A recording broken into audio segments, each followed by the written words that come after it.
I will be talking about disclosing the agency relationships and listing and buyer representation agreements. In California, every agency relationship has a principal, an agent, and a third party.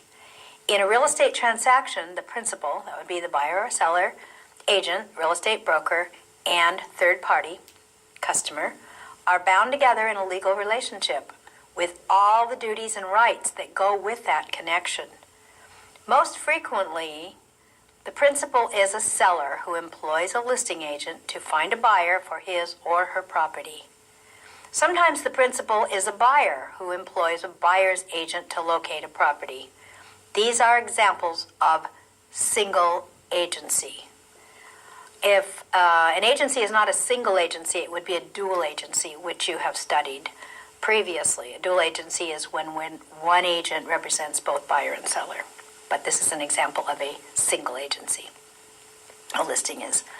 California allows dual agency in a transaction, but the broker must have the informed, written consent of both the seller and the buyer.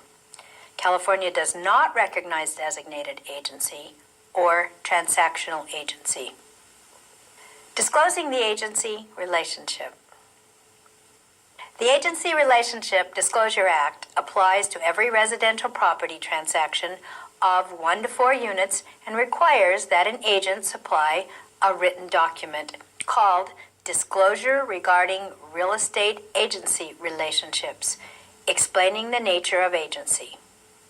This disclosure must be made prior to taking a listing or writing an offer. The steps in the disclosure process are disclose the relationship, elect the agency, and confirm the agency. Steps in the disclosure process are to disclose, elect, and confirm.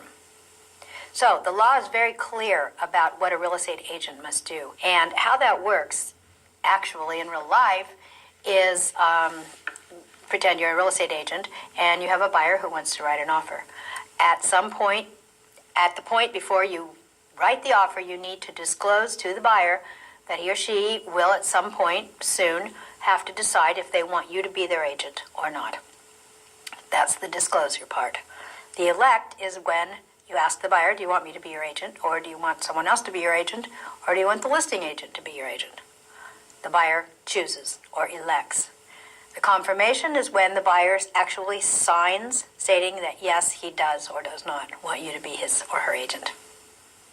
Listing and buyer representation agreements. Listing and buyer representation agreements are written bilateral employment contracts by which a principal, a seller or buyer, employs a broker to sell real estate. It's a bilateral contract in that a promise is given in exchange for a promise. This is the end of topic 4, agency relationships. We've been talking about disclosing the agency relationship and listing and buyer representation agreements. Real estate disclosures. This covers a lot of information. I'm going to read to you what I will be talking about, somewhat. I'll be talking about the transfer disclosure statement, the Mello-Roos disclosure, the natural hazard disclosure statement, furnishing controlling documents, stigmatized property, water heater, smoke detector, and carbon monoxide compliance, energy conservation retrofit, the HERS booklet, notice of supplementary tax bill, disclosure of sales price information, and notice of negotiation of commissions. First is the transfer disclosure statement, otherwise known as the TDS. Under California law, a seller of a residential property, 1 to 4 units, must deliver a written real estate transfer disclosure statement, the TDS, about the condition of the property to the prospective buyer. The TDS is a detailed statement telling what the seller knows about the condition of the property. The statement must list all known defects as well as any potential problems that might affect the property value. That could be subjective. Depends on who the buyer is and what his or her expectations are. For instance, you might be the seller, and the reason you're moving is because the neighbors have dogs that bark all the time. Now, to some buyers, that really could have something to do with the desirability of the property. Other buyers, maybe not. In any case, it's always smart to disclose anything that might substantially affect the value of the property. Something else that might affect the value would be noise level. My mom was buying a condo, and it was on a busy street.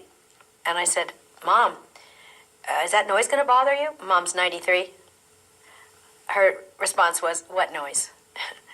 So you can see, it's subjective, but it can't hurt to disclose anything that might affect the value of the property. Usually a broker obtains this statement at the time the listing is taken and provides a copy to a buyer before an offer to purchase the property is presented. If the real estate agent gives a copy of the disclosure statement to the buyer after the offer to purchase the property is presented, the buyer may terminate the contract by written notice to the seller within 3 days after receiving the disclosure statement. The seller reveals any information that would be important to the buyer regarding the condition of the property in the TDS and states that, to the seller's knowledge, everything important has been disclosed. Many facts about a residential property could materially affect its value and desirability. Here's some material facts that might affect the desirability and value of a property: age, condition, and any defects or malfunctions of the structural components and/or plumbing, electrical, heating, or other mechanical systems, easements, common driveways, or fence. Room additions, structural alterations, repairs, replacements, or other changes, especially those made without required building permits. An example of this would be you're selling a property, you've added on a family room in the back. You were owner-builder, so you just added it on without getting a building permit. That's fine until you decide to sell the property, at which time the buyer applies for a loan, the lender sends an appraiser out, the appraiser says, "Oh, nice family room, let's pull the permit," and you don't have one. No problem, as long as you're up to code. Other things that might need to be disclosed: flooding, drainage, or soil problems on, near, or in any way affecting the property. Zoning violations, such as non-conforming uses or insufficient setbacks. An example here might be you have a property that's being used maybe as a preschool out of your home, and it's been going on, you've been doing it for decades. And meanwhile, the zoning in the neighborhood has changed, and you are what's called grandfathered in as a preschool. However, anytime ownership changes, that grandfather clause goes away. So a buyer can't buy that property expecting to use it as a preschool, as you have. That must be disclosed. Homeowners association obligations and deed restrictions or common area problems must be disclosed. Citations against the property or lawsuits against the owner or affecting the property. Location of the property within a known earthquake zone. Or, I happen to live in San Clemente, California. We live right down the street from a nuclear power plant.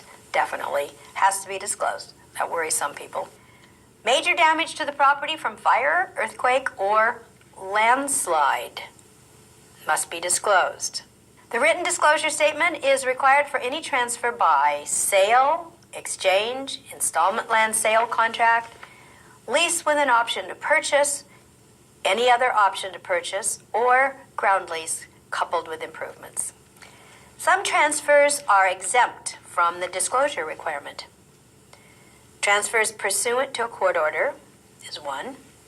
Transfers by a foreclosure sale. Transfers court-ordered by a fiduciary in the administration of a probate estate or a testamentary trust. Transfers to a spouse or another related person resulting from a judgment of dissolution of marriage or of legal separation or from a property settlement agreement incidental to such a judgment. Transfers from one co-owner to another. Transfers by the state controller for unclaimed property. Transfers resulting from the failure to pay taxes. Transfers from or to any governmental entity. Transfers of the first sale of a residential property within a subdivision when a copy of a public report is delivered to the purchaser. The required disclosure must be made to the prospective buyer as soon as possible before transfer of title, or in the case of a lease option, sales contract, or ground lease coupled with the improvements before the execution of the contract. Should any disclosure or amended disclosure be delivered after the required date, the buyer or transferee has 3 days after delivery in person or 5 days after delivery by deposit in the U.S. mail to terminate the offer or agreement to purchase. A written notice of termination must reach the seller or transferor or the seller's agent. The seller, listing broker, and cooperating broker have the obligation to prepare and deliver the disclosure. If more than one real estate agent is involved in the transaction, unless otherwise instructed by the seller, the agent obtaining the offer is required to deliver the disclosure to the prospective buyer. If the prospective buyer receives a report or an opinion prepared by a licensed engineer, land surveyor, geologist, structural pest control operator, contractor, or other expert with a specific professional license or expertise, the liability of the seller and the real estate agents may be limited when making required disclosures. The overall intention is to provide meaningful disclosures about the condition of the property being transferred. A violation of the law does not invalidate a transfer. However, the seller may be liable for any actual damages suffered by the buyer. The Mello-Roos assessment disclosure.